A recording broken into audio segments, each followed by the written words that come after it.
Premier, you want to start out with just giving us your thoughts as this situation hits our province? Yeah, I mean, look, the predictions were for a massive storm, historic storm. We certainly have seen that. Fiona definitely left a mark on the province. The damage is pretty heartbreaking. But you know, what I would say is it's a testament to Nova Scotians and their preparedness. That what we've seen we haven't had any reports of loss of life. I'm really thankful for that. We haven't really had too many reports of serious injuries. I'm really thankful for that. So, and I think that's a testament to the preparedness of Nova Scotians. But the damage is extensive. This is going to take the cleanup effort will take time. It's going to take patience. Getting power back is the number one priority right now. We've had serious issues with the communications network. So, just getting roads cleared, giving space to the crews to do what needs to be done. That's the most important thing right now. It will take time. Speaking of power, is it true that some crews from Maine were stopped at the border because of the Arrive Can app and were able to intervene? Yeah, we actually heard that there was an issue, and we have right now. I mean, the support from the neighboring provinces. We have crews from New Brunswick, from Quebec, from Ontario. Just a lot of support. We feel that support. It means so much to us, and also crews from Maine as well. So I do know that there was a situation where some crews from Maine had an issue at the border. At least once we became aware of that, we alerted the federal government. My understanding is that was dealt with pretty quickly, but there was an issue to begin with.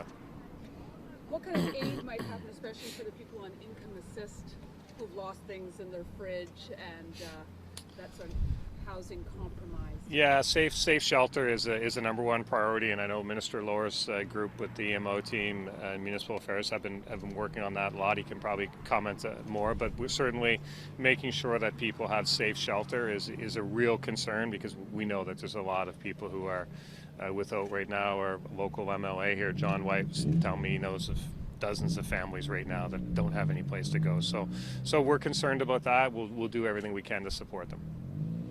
What shocked you the most about what you've seen so far? I saw you in front of that massive uprooted tree and just the devastation as you drove through the province. Just the magnitude of the devastation. I mean, the amount of trees down, across roads, across power lines, and just the breadth of the storm. It's certainly the damage here in Cape Breton, very significant. In other areas, not quite as significant, but still damage. The storm impacted the entirety of the province and neighboring provinces. So, just driving around and seeing the damage is, it's really difficult to see, actually. Do you know how many people are coming and when? Well, I do want to thank the federal government. They've been so supportive. I've spoke to the Prime Minister. My colleagues have spoke to a number of their counterparts. I've heard from a number of federal ministers. So they're there to support financially and with people. I mean, just the effort that's required to move the trees, to move the brush. It's a huge undertaking. I think in Dorian there was somewhere around 1,000 military personnel that came and supported Nova Scotians. We're hopeful that we'll be at least in that range this time. It just speeds things up so much, and we need it. We have to get power back to people. Well, there's already some deployments happening now. I know that even in the local area here, there's been some members of the military doing like initial surveillance to come up with the plan and stuff. So it's immediate, I would say. They've been very, very responsive, and I'm thankful for that. Premier, climate change is a factor in this. Can you comment on that, please? We know that the climate is changing for sure. We're seeing, you look around the world, you're seeing fires, storms. Certainly this is a historic storm for this province. There's no question about that. The damage is significant. But right now, the priority right now is getting power back to people, getting people a safe shelter, getting, some return to normal. That will take time. When we come out of this, we'll look at a number of factors, particularly around the communications aspect. It was very, very difficult to communicate with people yesterday. That caused a lot of, it slowed things down for sure. So we'll look at issues around that. But there's right now our effort and our hearts are with supporting those who need the support, and there's a lot of them. Do you have an idea how much this will cost? No, it's too early to say, but this is the financial cost will be significant because the damage is significant. But we've talked to the federal government about the aid program. They'll be there to support us on that. But all of these things, we'll figure that stuff out today. We need to get power to people. We need to make sure people are safe, and that's the focus. But the federal government has been unwavering in their support financially and with military personnel. And how about your place? Which time you left for?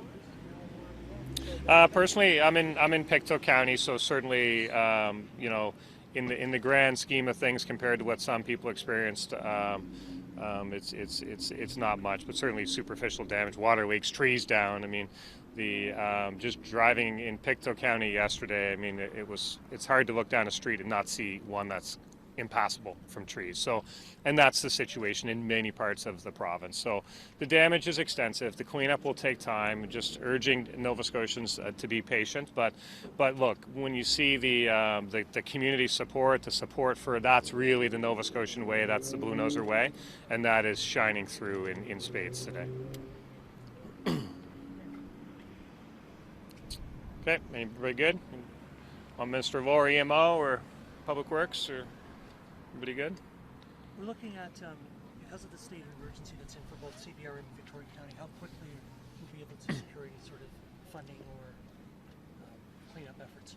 So, yes, I mean, there's been 2 local state of emergencies declared, Victoria County and CBRM, and I see Mayor Amanda McDougall here too. Maybe she can speak to that specifically, but we gave the federal government a heads up notice prior to the event that we would be looking probably for, if it turned out as expected, which it has, a very major storm, that we'd be asking for disaster financial assistance, and we were speaking to the federal government prior to the event too about possible military assistance if required, and we've done that too now, and they're on the ground now, and initial assessment team on the ground. So we're very appreciative of that. But in terms of how long things will take, it remains to be seen. We're still in the assessment phase. Clearly, there's an immense amount of work that needs to be done to bring everything back to whole. Pardon me? Are you bringing in provinces, Quebec and Ontario for their hydro crews? We understand hydro crews. We've got a number of hydro crews on tap, and you'd have to ask Nova Scotia Power if there are more needed. I've heard that there's a substantial number of them on their way now. So, Minister, again, back to climate change. Do you see this event as linked to climate change, and do you foresee more events like this linked to climate change? We do know that this has set a record for a barometric pressure low for Canada, like an all-time record, this storm.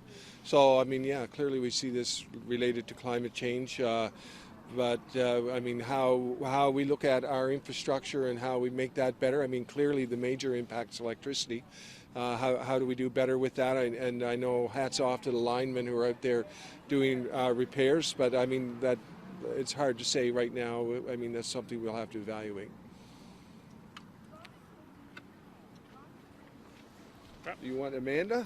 You want the mayor? Yes, we do. You do want the mayor. Sorry. Hello. Thank you. Yeah, of course. Good to see you. Yeah, good to see you. Hope everything went well. Lots of hugs. How are you doing, folks? Well, Mayor, the state of emergency is continuing for your community. It absolutely is. So we got together virtually yesterday morning. It's hard to kind of figure out what day was what in the last 48 hours, but that stays in place for 7 days. Now, as we proceed, as we get to understand truly the depth of the damage in our communities, we'll be able to revisit that.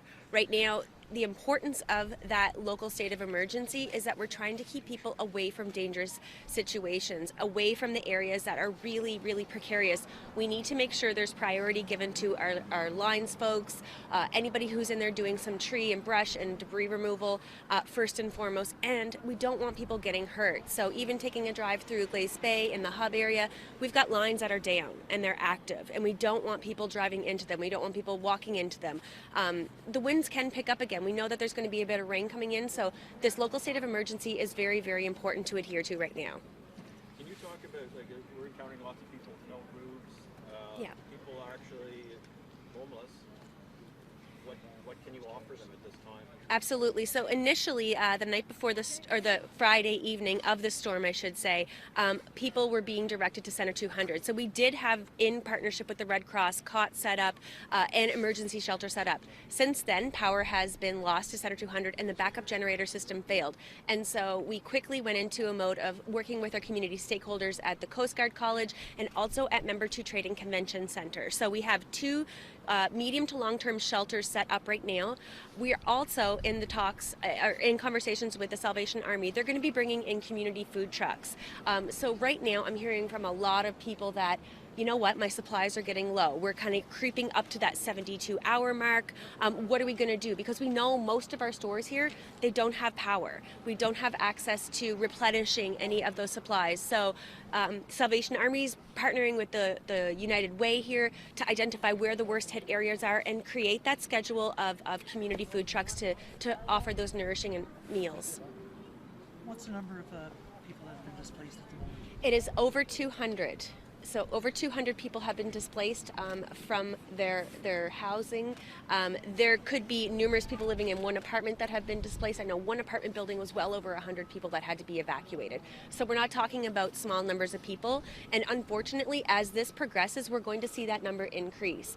As people get in, insurance folks, what have you, to really kind of dig in and see what the damage is to those buildings that still are in a precarious situation, there are going to be places that are deemed evacuation a necessity of evacuation. Sorry. And is the Red Cross still going to be further involved, or is that 100%, yeah. And we've had great partnership with the province, our federal employees, our federal counterparts. This has been an all hands on deck situation. From the second we heard about this storm, it's been constant outreach. Every single one of our community leaders, community organizations, this is everybody coming together. So amidst the chaos, there's a lot of beautiful things happening. Okay.